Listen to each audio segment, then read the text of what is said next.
Ocala's information station, 1370 WOCA. Ocala.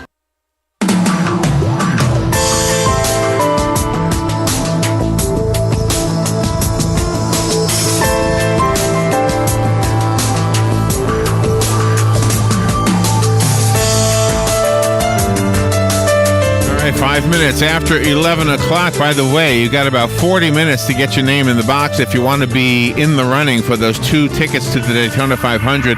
We'll be picking one name in 40 minutes. Give Patsy a call right now, 732-8000. Get your name in the box, and the chances of you winning are just as good as everybody else in the box, whether the name got in early in the promotion or if you get in at the last minute. One person will win. You can only have your name in the box one time. All right, our friends who have brought us so many great health guests in the past have done it again. Brittany Marthaler is here from Ocala Health, and Leah Caruso is also here from Strive Rehabilitation, and the two ladies have brought in 2 guests. Kelli Potenza is a registered nurse. She's the bariatric clinical coordinator for Ocala Health Bariatric Services. Good to see you. As warm-blooded as you are, and they were complaining it was too hot in here earlier. And Dr. Michael Wood is here as well. Good morning, doctor. How are you? Good. And you are a doctor of physical therapy with Strive Physical Therapy. So thank you both for coming in here. So bariatric is this is the weight loss surgery, right? That everybody talks about. Correct. Yeah. And any success stories or lots of success stories? Lots of success. Is everybody a success story? Sometimes. Yeah. Oh, okay. So there are some people. Well, I want to know about that because if it doesn't work, I want to know why it wouldn't work. Most of them are success stories. The ones that don't work are the ones that aren't following the protocol that we give them. But we have such a comprehensive program that we give them all the resources and education that they need to be successful. Okay, and when you say protocol, you mean diet? Is that what that means? What you eat and how you live, basically? Yeah, well, they have a lot of pre-op education, starting from the decision to have the surgery, right? Coming in for pre-op classes, going to seminars. So they have a lot of resources as far as their diet, exercise, things that are going to be required before and after surgery. Can you educate us? Give us a mental picture of, like, try to get our visualize our stomachs or whatever happens. What exactly is cut and what happens? What exactly happens in there? Well, we do 3 types of procedures. One's a lap band, where it's actually like a celastic ring that's placed on the upper portion of the stomach, and it has a port. And then we do what's the port? What is port that? Helps to, we use that to do fills, which makes the band smaller so that they eat less, or we can take some saline out if they are losing weight too fast. There's an apparatus on your belly? Mm-hmm. Inside. Oh. On your upper portion of your stomach. And eventually you take that off? That's temporary? Well, no, that's intended to stay in. Okay. It can be reversed to a different type of procedure. Is typically we do a lot of conversions. We have sleeve gastrectomies where actually 70 to 80% of the stomach is actually transected and just made into like they're actually cut. And removed. Your stomach is cut and removed. Absolutely. Transected. Oh, okay. 70 to 80% of it. So you still have that. I don't like that one. Why would anybody do that? Well, it's a restrictive procedure. It's not a. It's one of the least. It's one of the least invasive procedures. Really? So, because there's no rerouting of the intestines. So. But the little rubber band you just talked about with the saline thing, that sounds less invasive. It does, but that really it might be the least evasive, but it really does take a lot of discipline for the band. Oh, okay. Can you exercise when you have the band in there? Absolutely. Can you exercise safely? Absolutely. Mm-hmm. Yes. We encourage them to do so. So if you're in a rock band, you can say you have a rock band in you. Oh, sorry. There's a joke in there somewhere. All right. And then we do the gastric bypass. And the what is, Roux-en-Y. that's the one you hear about most often, right? Yes, that's considered the gold standard for bariatric surgery. And what is that actually? What do you actually do? That is a restrictive and a malabsorptive procedure. That's where the stomach is created into a pouch and part of the intestine is brought up. So you have a 2 component procedure where you'll eat less, but they will absorb very little of the nutrients. So they'll be on some supplements after surgery. What is Okay. the effect of that on the individual's heart when they have that done? Because the heart, that must be a drastic change for the heart, isn't it? It's actually, we have the comorbidities that go along with obesity is pretty significant as far as cardiac related diseases. So actually them going and having the surgery helps to reduce and eliminate some of those cardiac diseases. Oh, really? Yeah. So when somebody loses, I guess this is in general, whether it's through surgery or just through weight loss in another way, that improves the health of the heart automatically? Just like when somebody quits smoking, it improves the health of the lungs? Absolutely, because they're losing weight. Their cholesterol typically drops. They're off of a lot of medications, diabetics. Their diabetes typically goes into remission because their weight loss is so dramatic. So how do you screen somebody to find out if they are a good candidate for this? Well, we do seminars.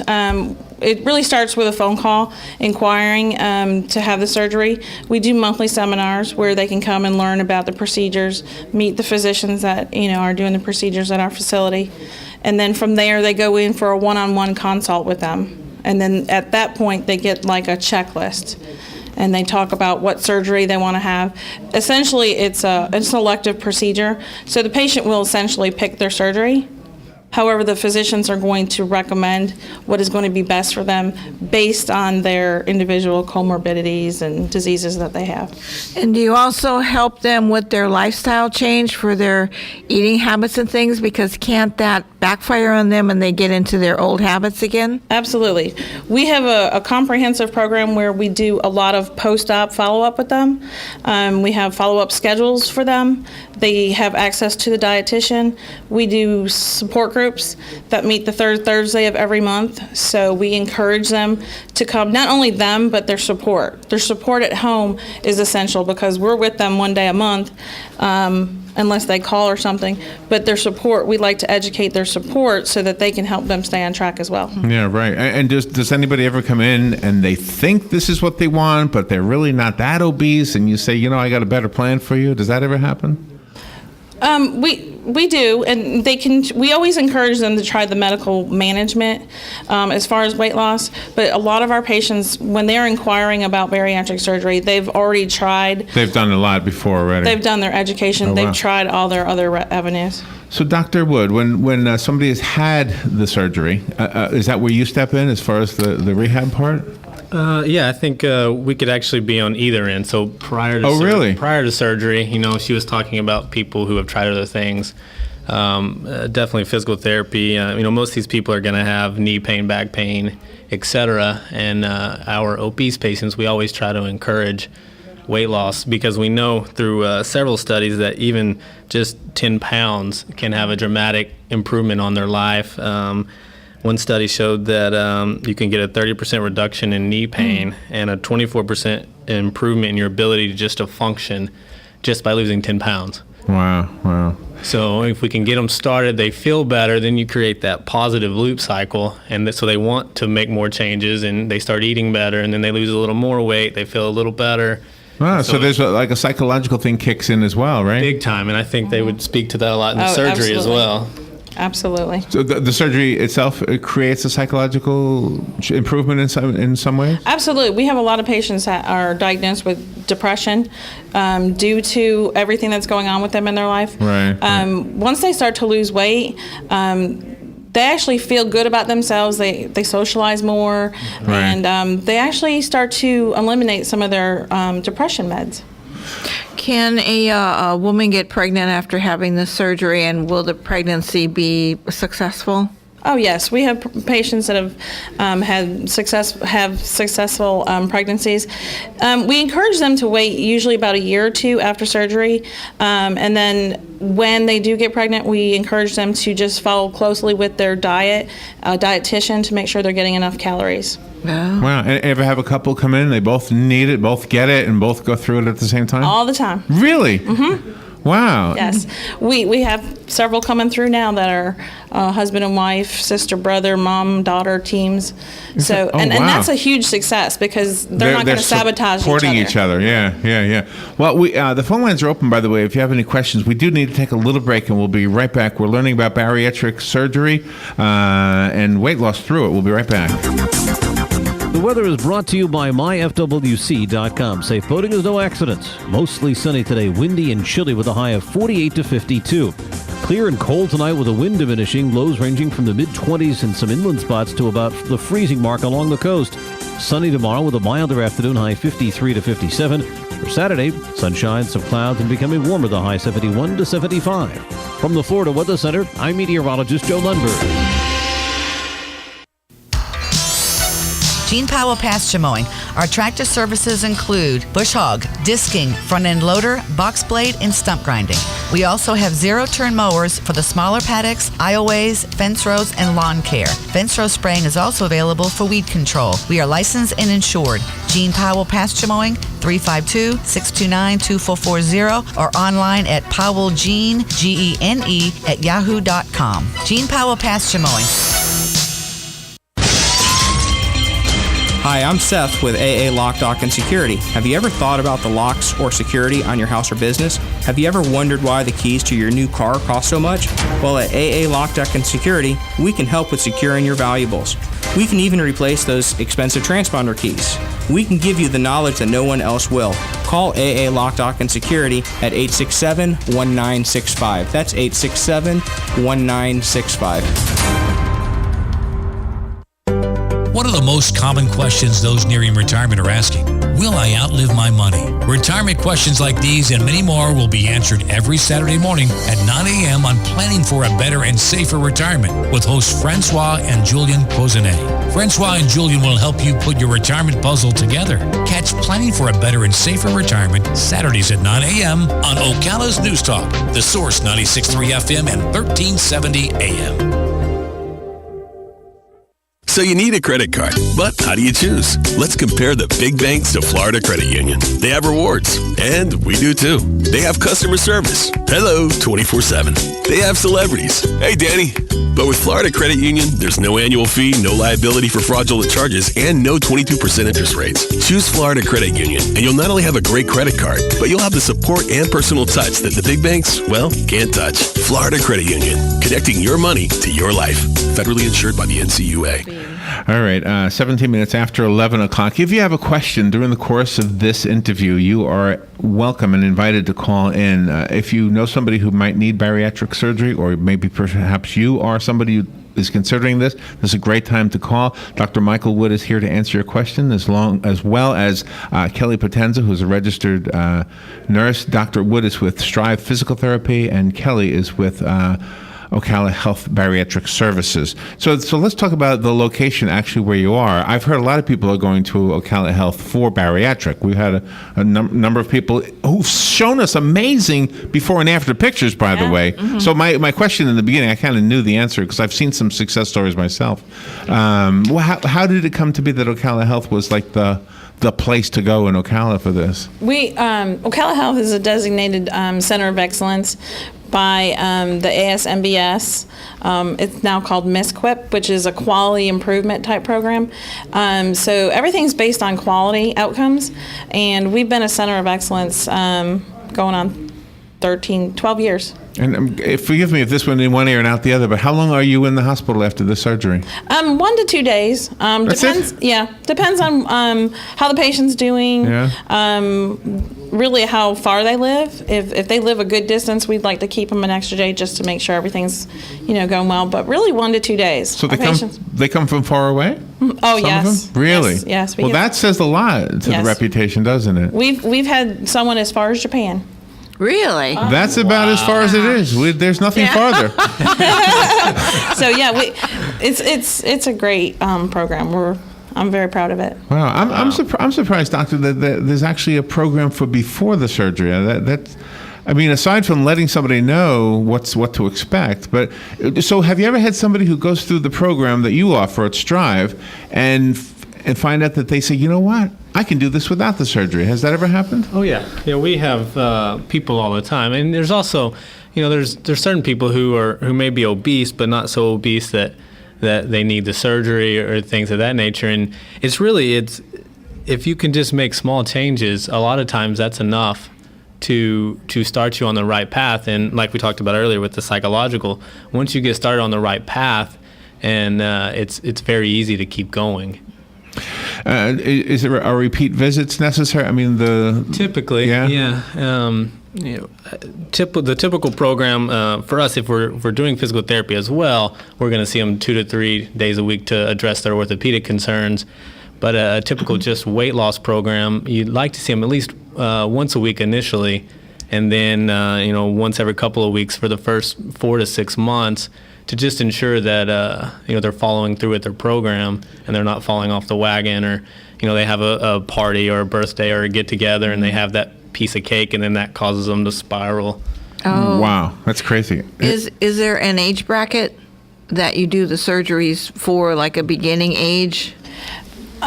We go from 18. Surgeries have been done in ages less than that, but at our facility we do 18. And as far as our cutoff, it's based on the individual and their medical history. Mm-hmm. If they have a significant medical history, then the physicians kind of do it on an individual basis. But we have placed a band in a lady who's been 80. Really? Is that right? Wow. How'd she do? Okay. She did great. So you mentioned before that this was elective. Does that affect insurance at all, or does insurance pay for elective surgeries? Yes, actually, there's a lot of insurances that still cover the bariatric surgery. Because I would think this is preventive as well as, Yes, it is. I mean, the money that they're saving on not paying for the meds and all the diseases that go along with it. Right. So yeah, we do get a lot of patients that are covered by their insurances.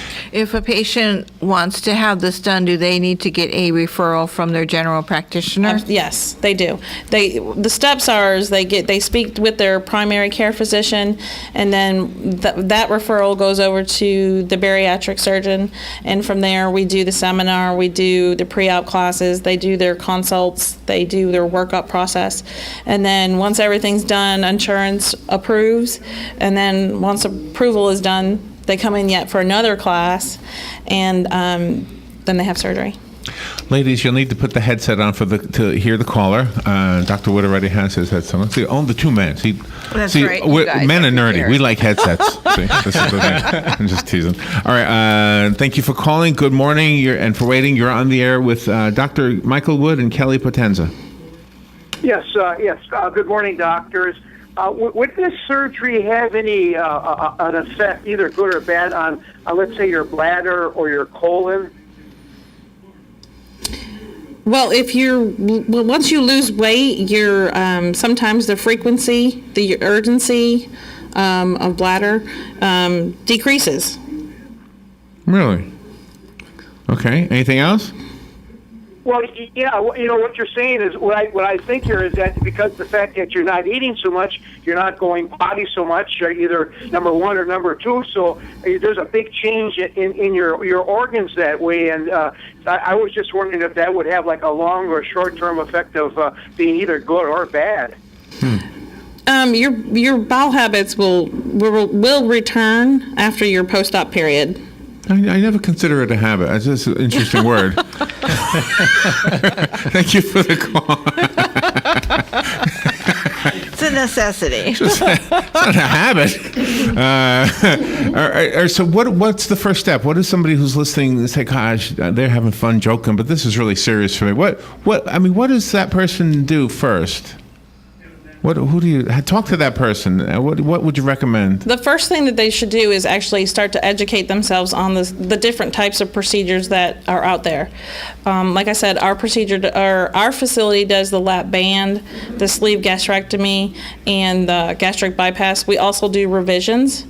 We do conversions, which means if someone has a lap band and wants to go to a sleeve or wants to convert to a bypass, we do conversions.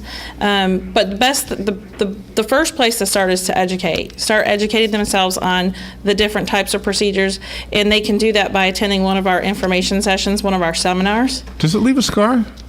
Very small, because they're done laparoscopically, so the incisions are like maybe an inch long. Have you ever, gosh, how do I ask this question without sounding like I'm being mean or nasty? But sometimes when people lose a lot of weight, you'll see on their belly area, it looks like a shriveled something, like something happened to their skin. And Yeah. does that go away? It hangs. That never goes away? No. Oh, is there surgery to fix that? There is surgery for that. We could do a referral over to a plastics, but I do have patients that you would never know has had bariatric. You look like you've had patients. Oh, that kind of thing. Yeah. No, you would never know. Well, because why? Because they work out as they're losing weight, so they don't lose a lot of muscle. And that's where the Strive comes in. Right. Yeah, we could definitely come in there and So teach, exercise is the right. key to preventing that. To a degree, the skin can only stretch so much and then rebound. I mean, it does have an elastic property to it, but at a certain point when it's been stretched out, it will only rebound so much. So, and the muscle tone definitely will help the appearance of that, but depending on how much weight you lose, sometimes the plastic surgeon is the only way to fully get rid of it. Gotcha. And all of these things are done through Ocala Health? As far as the surgical part of this, right? Yes, sir. Wow. And doctor, have you seen the reversal of, I guess, the sagging skin thing a lot? I mean, I'm still trying to get my head around this. Is it just partial? How, or can you tell? Is it based on age? Like somebody who's younger maybe has more elastic skin? Yeah, potentially. I mean, there's that, and the water content of the skin. How much is particularly in the midsection is where you see a lot of the excess skin. So how much of their obesity was truncal or midline obesity? So if they had a really large belly, then there's a chance that there'll be some of that sagging there. But under clothes, you're not going to know. Mm-hmm. Right. And depending on your age, you're probably not wearing You're not going to Wild Waters. Exactly. They're not thongs and stuff like that. Right. Yeah. Right. Oh, you might see a few. How about if a person has diabetes or some other kind of ailment? Are they able to have this surgery? Absolutely. Some of most of the comorbidities would be like hypertension, diabetes, cardiac disease, sleep apnea, depression. Those are all comorbidities that actually we see resolution pretty quickly with them, depending on the procedure that they have done. And the one procedure where there was a supplement that would be part of their life for the rest of their lives, what is it, a pill, like a vitamin pill or something? Vitamins. That's it? Yeah, Just like a... Well, the gastric bypasses will take about 5 supplements: iron, calcium, B12, and multivitamin, whereas a sleeve gastrectomy, depending on the patient and their specific needs, typically would just do like a multivitamin and a B12. Well, thank you both for educating us about this. Again, we've recorded this, so if you're listening and you want to share this with somebody, the video will be on YouTube and the WOCA Facebook page. Brittany, do you want to give information so we can call Ocala Health? Yes, if you would like to go to one of the seminars that Kelly mentioned, we do monthly, or if you'd like to hear more about the support group that we have monthly as well, the number is 800-530-1188, or you can go to our website at ocalahealthsystem.com. Okay, excellent. And Leah, do you want to give information about Strive? Yes. Excuse me. If you'd like to talk to Dr. Michael Wood about weight loss or the programs that we have that we can help with, it's at 352-351-8883. All right. Leah Caruso, thank you for bringing in some great guests, as always. Kelli Potenza, nice to meet you. Thank you. Are you hot, cold? How are you feeling right now? I'm good. Where are you from originally? Illinois. Illinois? Mm-hmm. Well, no wonder you don't mind the cold. Dr. Michael Wood, thank you for coming in. And I know we've met you before. Thank you for coming in again. And, of course, Brittany Marthaler, thank you for coming in and bringing us some great guests, as always. Thank you for having us. Thank you. Call us if you need any of that repeated, or, of course, just go online and look at the video, and you can share it with anybody. We'll take a little break. We'll be right back. Remember, you got about 15 minutes. We're going to draw one name for the Daytona 500. And that one person wins 2 tickets that are worth $340. These are good tickets. Yeah. Anybody into NASCAR here? Yes, you are. Oh, the two ladies. Isn't that amazing? Well, two of the ladies, not two ladies. Not yet. Can I fill one out? You can fill one out. Yeah, you can fill one out. All right, and if you want your name in the box, give us a call right now at the business line, 732-8000. 732-8000. If your name is already in there, you don't got to do anything because we're going to take it out again if you put it in a second time. But put it in right now, and we'll draw that name in about 15 minutes. Draw a name, not that name. Draw a name. We'll be right back.